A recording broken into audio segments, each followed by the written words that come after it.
Баршаңызға сәлем достар. Сіздерменен бірге Балнұр. Бүгін біз өте жұмсақ және де дәмі тіл үйретін творожный песочный печенье пісіретін боламыз. Міндетті түрде видеоны соңына дейін қарап, каналыма тіркелуді ұмытпаңыздар. Бізге қажетті ингредиенттер: творог, сүзбе, жұмсақ сары май, сүт, шекер, жұмыртқа және ситадан өткізілген ұн. Ең алдыменен біз жұмыртқамызды таза ыдысымызға салып, оның үстіне шекерімізді қосамыз, сүтімізді құйып, осылай бөлме температурасында жұмсақ болып еріп тұрған сары майымызды қосып, барлығын венчикпенен араластырамыз.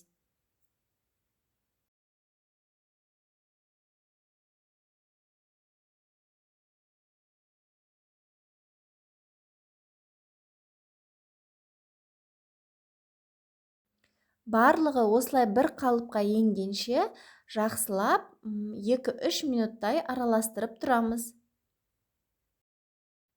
Сүзбе. Бізде сүзбеміз өте жұмсақ болуы керек.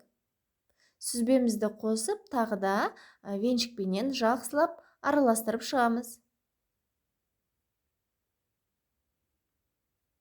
Мен ұнды алдын ала ситадан өткізіп әзірлеп қойдым. Енді азғана көлемде қоса отыра ұнымызды қосып, жақсылап қамырымызды илейтін боламыз.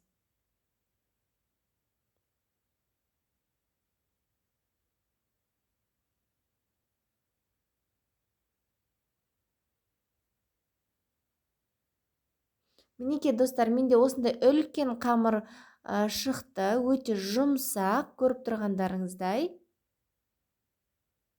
Енді мен мұны целлофанға салып, кішкене демалдырып, бөлме температурасында 20 минутқа қойып қоятын боламын. Қамырымыз кішкене тұрды, демалды, әдемі болып шықты. Енді біз қамырымызды жақсылап жайып шығатын боламыз.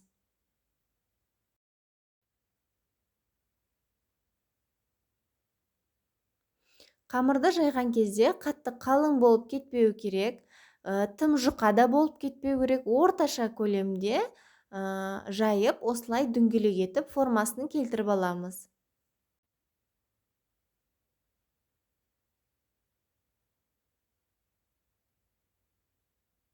Барлығын осылай кесіп, әзірлеп қойдым. Енді пешімізге салатын формамыздың бетіне пергамент қағазын жайып, қамырымызды әдемілеп орналастырып шығамыз. Қараңыздар, қандай әдемі, ешқандай да қиыншылығы жоқ. Міндетті түрде сіздер де жасап көріңіздер. Достар, біздің жұмсақ песочный творожный печеньеміз әзір болды. Өте күшті, дәмі деген тіл үйретін болып шықты. Міндетті түрде жасап көріңіздер.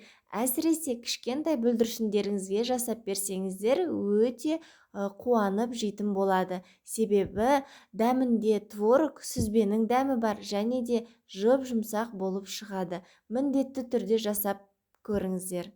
Сіздерге ұнайтынына мен сенімдімін. Видеоны соңына дейін қарап, менімен бірге болғандарыңызға рахмет. Каналыма тіркелуді ұмытпаңыздар.